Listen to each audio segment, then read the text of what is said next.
Кыргыз тили 3-класс мугалим Сапаркулова Чынара Жакпековна, саламатсыңар балдар. Бүгүн сабак баштайбыз. Сабак баштаардан мурда баарыңарга жагымдуу маанай каалайм балдар. Маанайыңар жакшы болсо, азыр бүгүнкү сабакты баштайык балдар. Бүгүнкү сабактын темасы менен таанышсак балдар. Сабактын темасы этичтин жекелик жана көптүк түрдө айтылышы. Эгерде мен эске салсам, биз өткөндө сөз түркүмдөр жөнүндө жалпы маалымат алганбыз да, анан ошо сөз түркүмүнүн ишин этичтин кыймыл аракетин билдирген сөздөр деп эме кылганбыз. Мына ошол боюнча азыр биз этичтин жекелик жана көптүк түрдө айтылышы жөнүндө өтөбүз балдар. Биринчи, өткөн чактагы этич сөздөрдү тапкыла. Бул балдар, биз өткөндө этичтин 3 чагын өткөнбүз да, учур чак, келер чак, өткөн чак деп. Мына азыр биз ошолорду эмне кылышыбыз керек? Мен көнүк кайталоо ишин берип атам, тест менен иштегиле деп. Биринчи карасаңар, өткөн чактагы этич сөздөрдү тапкыла. А. Ырдайт. Б. Гүлдөдү. В. Жаап жатат. Өткөн чактагы этич сөздөрдү тапкыла дейт. Өткөн чактагы кайсы? Ырдайт, учур чагы. Гүлдөдү, жаап жатат. Кайсынысы туура? Б варианты, гүлдөдү. Так, өзүңөрдү ойлонуп көргүлө балдар. Келер чактагы этич сөздөрдү тапкыла. А. Жазат. Б. Келе жатат. В. Тартты. Үчүнчү, учур чактагы этич сөздөрдү тапкыла. А. Күлдү. Б. Ойноп жатат. В. Карайт. Учур чактагы этич сөздөрдү тапкыла. Мен биринчи вариантты, өткөн чакта этич сөздөрдү мен силерге таап бердим балдар. Б. Гүлдөдү. Эмне кылды? Гүлдөдү. Эми келер чакта эмне болот деген суроо берсек болобу? Келер чакта этич сөздөрдү тапкыла. А. Жазат. Б. Келе жатат. В. Тартты. А. Эмне кылат? Жазат. Үчүнчү, учур чакта этич сөздөрдү тапкыла. А. Күлдү. Б. Ойноп жатат. В. Карайт. Учур чак эмне кылат? Ойноп. Эмне кылып жатат? Ойноп жатат. Бул этичтин мен силерге кайталоо иретинде этичтин чактары жөнүндө маалымат бердим балдар.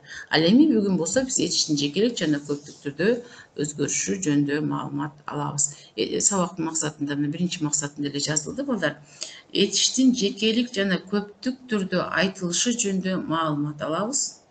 Этичтин жекелик жана көптүк түрүндө сөздөрдү оозеке жана жазуу иштеринде туура колдонуп кептерин өстүрөбүз. Бүгүнкү тема боюнча жалпы маалымат алдыңар. Этич дагы жекелик жана көптүк түрдө эмнекен өзгөрүүгө учурайт экен балдар. Эми этичтин жекелик жана көптүк түрдө кантип өзгөрөр жөнүндө маалымат алгыла балдар. Эгерде кимде ким иштептериме жазып алам десем, жазып отурсаңар болот. Этичтер жекелик жана көптүк түрдө айтылат. Бир заттын кыймыл аракеттин ал абалын көрсөтүп, эмне кылды, эмне кылып жатат, эмне кылат деген суроолорго этичтин жекелик түрү жооп берет. Карагыла. Этичтин жекелик түрүн сүйлөмдөн билиш үчүн, же болбосо жекелик түрүн табыш үчүн биз сөзсүз түрдө этичтин жекелик түрүнө суроо бергенди билишибиз керек балдар. Карагыла. Этичтин жекелик жана көптүк түрүнүн ал абалынан бир заттын кыймыл аракетин ал абалын көрсөтүп, эмне кылды, эмне кылып жатат, эмне кылат деген суроолорго этичтин жекелик түрү жооп берет деп атат балдар. Көрдүңөрбү? Ошондо этичтин жекелик түрүн сүйлөмдүн ичинен табыш үчүн биз эмне кылды, эмне кылып жатат, эмне кылат деген суроолорду билсек гана, биз ошондо гана биз эмне кылат экенбиз? Таба алат экенбиз. Эми карагыла. Мен жайлоодо жүрөм, сен жайлоодо жүрөсүң, сиз жайлоодо жүрөсүз, ал жайлоодо жүрөт. Эмне кылды? Жүрөм. Эмне кылат? Бул жерде жак менен чак кошо кетти балдар. Так, андан ары. Экинчи, бир нече зат заттын кыймыл аракеттин алабалын көрсөтүп эмне кылышты? Карагыла. Эмне кылып жатышат? Эмне кылышат деген суроолорго жооп берсе, этиштин көптүк түрүн көрсөтөт экен. Биз кымыз ичебиз, силер кымыз ичесиңер, сиздер кымыз ичесиздер, алар кымыз ичишет. Биз бул жерде дер лар мүчөсү көптүк санды билдирет. Бул жерде эмне кылды деген суроо бербестен биз эмне кылышты деген. А эгерде жекелик жекелик түрүн колдоно турган болсок, эмне кылды дегенди эмне кылабыз. А көптүк түрүн билиш үчүн эмне кылышты деген суроону алат экенбиз. Эмне кылып жатышат, эмне кылышат деген суроолорго жооп берсек, этиштин көптүк түрүн көрсөтөт. Биз кымыз ичебиз, силер кымыз ичесиңер, сиздер кымыз ичесиздер, алар кымыз ичишет дейт. Түшүнүктүү болду болуш керек деп ойлойм балдар. Силерге тиш сүргүч, тиш паста деген теманын негизинде азыр бир нече эмени окуп берейин. Бул тазалык жөнүндө биз өткөндө тазалык жөнүндө өткөнбүз да, ошондой биз азыр тиштин тазалыгы жөнүндө дагы эмне кылат экенбиз, сүйлөшөт экенбиз балдар. Тиш сүргүч. Тетири иш жасабайм, тиштердин түбүн тазалайм. Миңдеген көрүнбөс микробдорду жазалайм. Мыкты билем ишимди, мага коюп дитиңди. Күндө жуусаң кашкайтып, күрүч кылам тишиңди. Эринчеке жокорун, баары билет жолоңун. Тиши таза балдардын, дени таза болорун. Бул эме экен, тиш сүргүч. Анан кийин бул жерде балдар этиштин жекелик жана көптүк түрүндөгү сөздөр барбы? Көңүл буруп отургула, азыр мен сурайм силерден. Тиш паста. Элге жакса кылганым, келип турат ырдагым. Майлап турам тынымсыз тиш сүргүчтүн кылдарын. Ишенип коюшуга анык азап ушулда. Сүрсүп жатсам кейимин, сүзмө болуп кутуда. Кутучадан үйүмдөн сыгып чыкса сүйүнүм. Зып-зып этип андайда тиштериңе сүртүлөм. Бул тиш пастасы, тишти тазалоочу тиш пастасы жөнүндө айтылып жатат балдар. Тапсаңар, эгер убакыт болуп калса кайрылабыз. Бул жерден көп этиштин жекелик жана көптүк түрүндөгү сөздөр бар бекен. Эми карагыла, сүрөткө көңүл бургулачы балдар. Сүрөттө кайсы тиш аябагандай таза экен? Биринчи, экинчи, үчүнчү сүрөттө кайсы тиш паста аябагандай таза экен балдар? Ой, тиш таза экен. Биринчиби же экинчиби, үчүнчү? Менин оюмча биринчи тиш аябагандай таза экен, билим турат. Экинчи чала, мынакей бул жак тиштерди курт жеп атат. Бул жерде уже эмне болду? Бул жерде дагы тишти таза кармабагандыгын көрсөтүп турат. Эми этиштин жекелик түрү, этиштин көптүк түрүн карагыла. Эмне кылды суроосу жекелик түрү, этиштин көптүк түрү эмне кылышты. Эмне кылып жатат, эмне кылат. Эмне кылып жатышат, эмне кылышат деген суроолор берилет балдар. Жекелик түрү тазалады, көптүк түрү тазалашты. Жекелик түрү тазалап жатат, көптүк түрү тазалап жатышат. Жекелик түрү тазалайт, көптүк түрү тазалашат. Так, эмне кылды? Суроо бергиле балдар. Эмне кылды? Тазалады. Көптүк түрдө кандай болот? Эмне кылышты? Тазалашты. Эмне кылат? Тазалап жатат. Эмне кылышып жатат? Тазалашып жатышат. Эмне кылат? Тазалайт. Эмне кылышат? Тазалашат деген суроолор берилди. Так, андан кийин биз жекелик жана көптүк түрүнө, этиштин жекелик жана көптүк түрүнө суроо бергенди үйрөндүк балдар. Эми биз азыр айтып кеткендей эле, азыркы окуп кеткен ырга кайрылабыз. Ушул жерден эми силер окугула дагы этиштин жекелик жана көптүк түрүндөгү сөздөр бар бекен. Ошого көңүл бургула балдар. Тетири иш жасабайм, Тиштердин түбүн тазалайм. Эмне кылам? Тазалайм. Көптүктөр эмне кылышат? Эмне кылышат? Тазалашат болот, бул жекеликтер. Миңдеген көрүнбөс микробду жазалайм. Эмне кылам? Жазалайм. Эмне кылышат? Жазалашат. Көптүктөрдө болот. Көрдүңөрбү? Дитиңди, ишимди, эмне кылышат? Дитиңди коюшат, кашкайтып, тишиңди. Мына бул жердегилер эмне жекелик түрдө берилди ага, биз аны көптүк түргө айландыра алсак болот экен балдар. Бул жагын карап көргүлө. Элге жакса кылганым, ырдагым, кылдарын, булардын баардыгы этичтин жекелик жана көптүк түрүндө эмне өзгөртүүгө мүмкүн болгон эмнелер экен? Сөздөр экен балдар. Андан кийин карайбыз. Бул тиштин тазалыгы жөнүндө кетти, этичтин жекелик жана көптүк түрү жөнүндө кетти балдар. Андан кийин эми мен силерге акыл азуу жөнүндө жомок айтып берейин. Сөз түрдө уккула. Бул жерден дагы этичтин жекелик жана көптүк түрүндөгү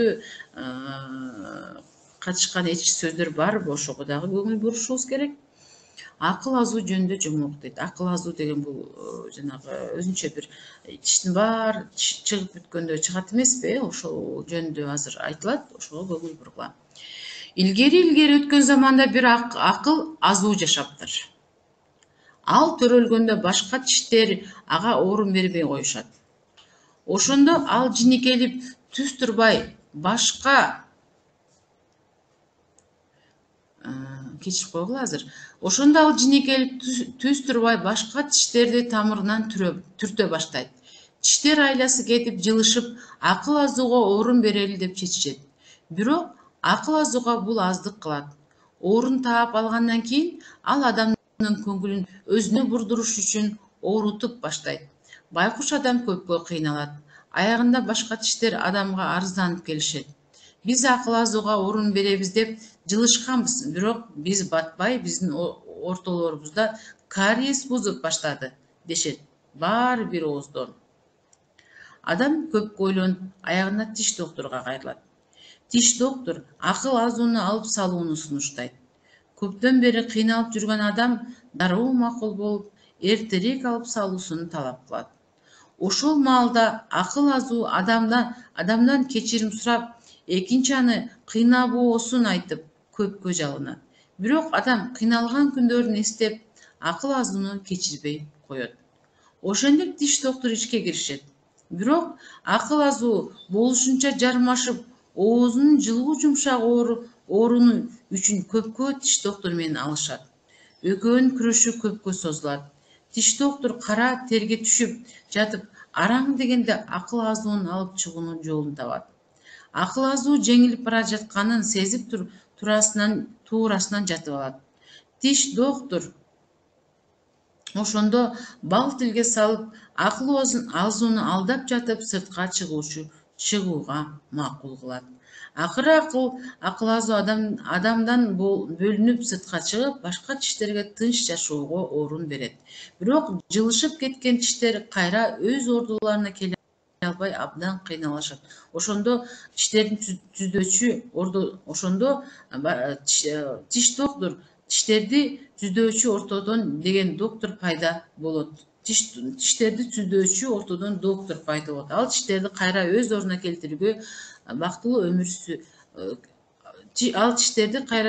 келтирүүгө жардам берет. Бактылуу өмүр, ошону менен алар бактылуу өмүр сүрүп калышат дейт.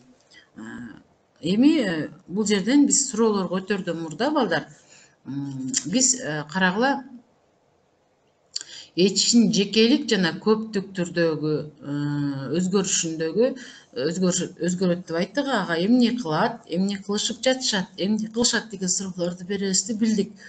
Эми бул жерден балдар, силер эмне кылышыңар керек? Эң биринчи кезекте силер карагыла, бир акыл азуу жашаптыр. Бербей коюшат. Эмне кылышат? Бербей коюшат. Бул этичтин көптүк түрдө өзгөргөн варианты. Эмне кылышат деп көптүк түрдө өзгөргөн варианты этичтин, жекелик түрдө эмес, көптүк түрдөгү этиш. Андан кийин карагыла, баштайт. Эмне кылып баштайт? Түртө баштайт. Бул да көптүк түрдө Четишет эмне кылат? Четишет бул жекелик түрдөгү этиш болуп эсептелинет. Анан кийин бирок акыл ана аздык кылат, эмне кылат? Аздык кылат. Бул жекелик түрдөгү этиштин өзгөргөн варианты болуп эсептелинип атат. Да иштептериңерге жазып отурсаңар болот балдар, анткени бул силерге керек болот. Арызданып келишет. Эмне кылып келишет? Арызданып келишет.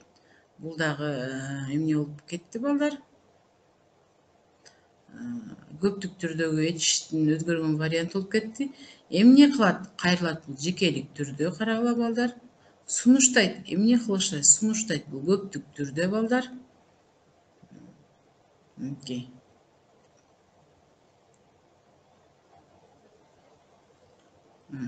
Азаматсыңар балдар. Силерге да өзүңөргө өз алдыңар иштегенге убакыт берейин балдар. Эгерде кимди ким таап иштептерине жазып алса, азаматсыңар. Ошондо силер бул тексттен эмне кылышыңар керек эле? Этиштин жекелик жана көптүк түрдөгү кандай өзгөргөндө этиштерди табышыңар керек болчу. Кимде ким көп таап өз алдынча бөлүп жазган болсо, азаматсыңар балдар. Анда эмесе суроолорго кезек беребиз балдар. Акыл азуу тишинин жини келип эмне кылыптыр? Акыл азуу тишинин жини келип эмне кылыптыр? Кана эмне издеп көрөйүкчү балдар?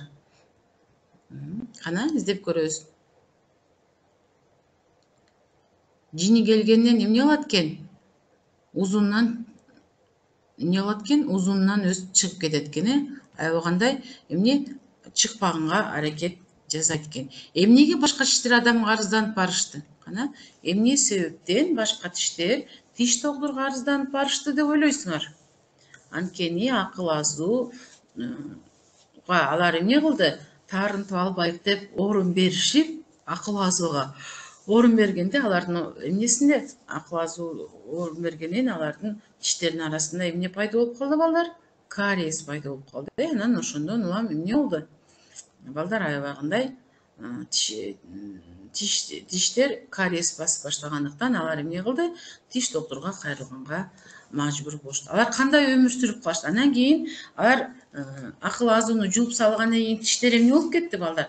Ордорунан жылышып, ачылып калды. Ошондо эмне деген пайда болуптур? Доктур пайда болгон экен. Тиштерди ордуна келтирип отурган доктур пайда болуп, анан кийин алар эмне болуп калыптыр? Тиштер жыргап, куунап, жакшы жашап калышкан экен балдар.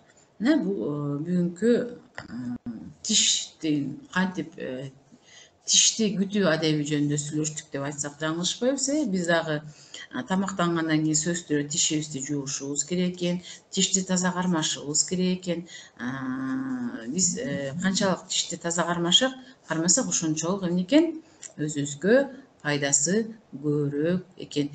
Тишти таза кармаш үчүн дайыма тиш паста менен тишибизди жууп, тазалап турушубуз керек экен балдар. Эми суроолорго жооп бере алдык. Акыл азуу жөнүндө маалымат алдык. Тиштердин кариеси жөнүндө дагы маалымат ала алдык.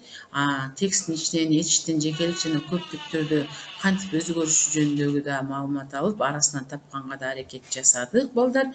Эми үйгө тапшырма алабыз. Этиштин көптүк жана жекелик түрдө айтылышы аркылуу сүйлөм түзгүлө. Этиштин көптүк жана жекелик түрдө айтылышы боюнча сүйлөм түзүш үчүн балдар бизге эң биринчи мына жекелик түрдө кандай суроо берет экенбиз? Эмне кылды, эмне кылып жатат, эмне кылат деген суроону беребиз. Этиштин көптүк түрү эмне кылышты, эмне кылып жатышат, эмне кылышат деген суроолорду берүү аркылуу балдар биз эмне кылат экенбиз? Сүйлөм түзөт экенбиз. Эгер иштептериңерге сүйлөмдөрдү жазып алдыңар болуш керек деп ойлойм балдар. Эгерде кимди ким жазып алган болсо, анда сүйлөмдү түзгөн силерге аябагандай эле оңой болот. Балдар, ушун менен сабагыбыз аягына чыкты. Саламатта калгыла балдар. Көрүшкөнчө сак саламатта тургула, сөзсүз түрдө үй тапшырмасын аткарганга аракет жасагыла балдар.